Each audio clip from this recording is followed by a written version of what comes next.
I'm back with another one of our favorite books. It is Strega Nona. Once upon a time, in a town in Calabria, a long time ago, there lived a little old lady that everyone called Strega Nona, which meant Grandma Witch. Although all the people in town talked about her in whispers, they all went to see her if they had troubles.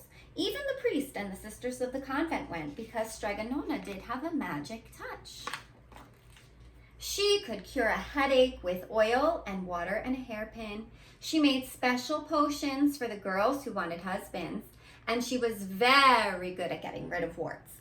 But Strega Nona was getting old, and she needed someone to come help her keep her little house and garden. So she put up a sign in the town square.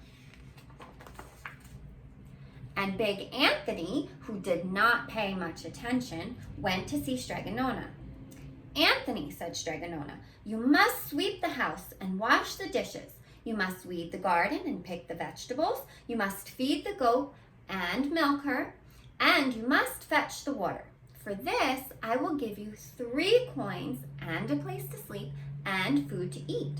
"Grazie," said Big Anthony. That means thank you.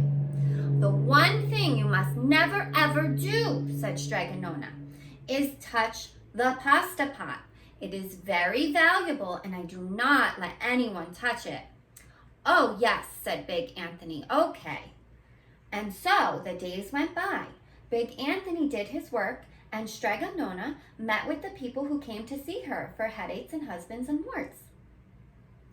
Big Anthony had a nice bed to sleep in next to the goat shed, and he had yummy food to eat. One evening when Big Anthony was milking the goat, he heard Strega Nona singing. Peeking in the window, he saw Strega Nona standing over the pasta pot that he wasn't allowed to touch. And Strega Nona sang, "Bubble, bubble, pasta pot, boil me pasta nice and hot. I'm hungry, it's time to sup. Boil enough to fill me up." And the pasta pot bubbled and boiled and was suddenly magically filled with steaming, hot, delicious pasta. Then Strega Nona sang again. "Enough, enough, my pasta pot. I've had my pasta nice and hot. Now simmer down, my pot of clay, until I'm hungry another day." "How wonderful!" thought Big Anthony. "That's a magic pasta pot." And Strega Nona called Big Anthony in for supper. But too bad for Big Anthony, because he didn't see what Strega Nona did next. You know what she did?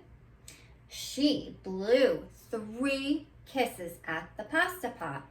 1, 2, 3. And this is what happened. The next day, when Big Anthony went to the town square to fetch the water, he told everyone about that magic pasta pot. And you know what? Everybody laughed at him because it sounded very silly. A pot that cooked pasta all by itself? "You better go confess to the priest, Big Anthony," they said. "What a lie you're telling." They don't believe him, do they? "I'll show them," he said to himself. "Someday I will get that pasta pot and I will make it cook, and then they'll be sorry they didn't believe me."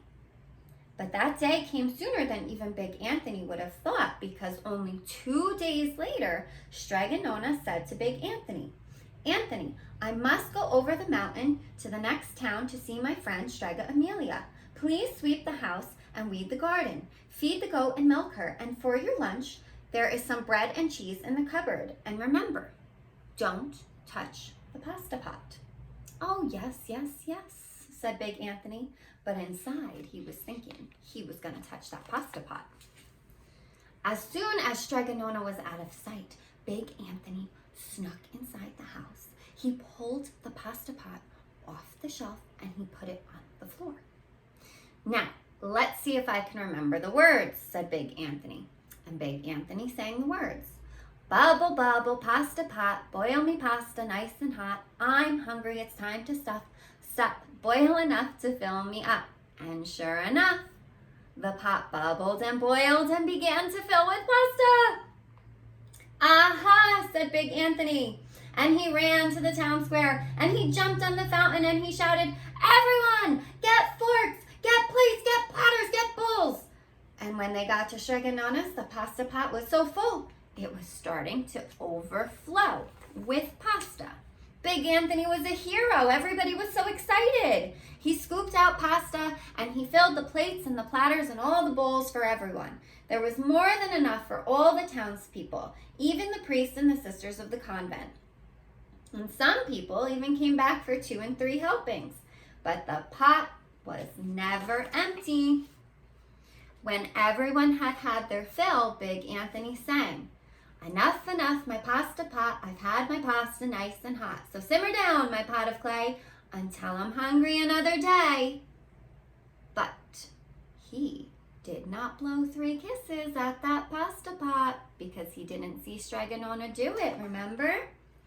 He went outside to the applause of the crowd. Big Anthony took a bow. He was so busy listening to compliments from everyone that he didn't notice that the pasta pot was still bubbling and boiling until suddenly a sister from the convent said, "Uh-oh, Big Anthony, look! Oh my goodness, what's coming out of the door? It's pasta." The pasta was pouring out of the pot all over the floor of Strega Nona's house, and it was coming out of the door. Big Anthony rushed inside and he shouted the magic words again, but the pasta pot kept on bubbling. He took the pot off the floor, but the pasta kept pouring from it. Big Anthony grabbed the cover and he put it on the top and he even sat on it. But the pasta raised the cover and Big Anthony up as well and spilled all over the floor of Strega Nona's house. You think Strega Nona's going to be happy with pasta all over her kitchen floor? "Stop," yelled Big Anthony. "Stop, stop, stop, please stop." But the pasta did not stop. And if someone hadn't grabbed poor Big Anthony, the pasta would have covered him all up. The pasta had all but filled the little house.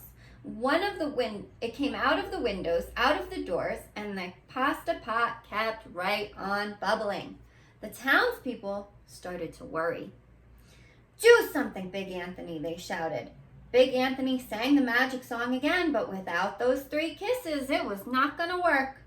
By this time, the pasta was on its way down the road, and people were starting to run away to keep from it. "We must protect our town from the pasta," said the mayor. "Get mattresses, tables, doors, anything to make a barricade." But that didn't work. The pot kept bubbling, and the pasta kept coming. Oh my goodness. "We're lost," said the people, and the priest and the sisters of the convent began praying. "The pasta will cover our town," they cried. And it would have if Strega Nona didn't come down the road from her visit just in time to save the day. She didn't have to look twice to know exactly what had happened. She sang the magic song and she blew the 3 kisses, and the pot stopped boiling and the pasta came to a halt. "Grazie, grazie, thank you, Strega Nona," the people cried. By then, they turned on poor Big Anthony. "String him up," the men of the town shouted. They were really mad at him. "Now wait," said Strega Nona. "The punishment must fit the crime." So she took a fork from a lady standing nearby and she handed it to Big Anthony. "All right, Anthony, you wanted pasta from my magic pasta pot," Strega Nona said, "and I want to sleep in my little bed tonight. So you start eating." And he did. Poor Big Anthony ate all the pasta up. And Strega Nona got to sleep in her little bed that night. The end.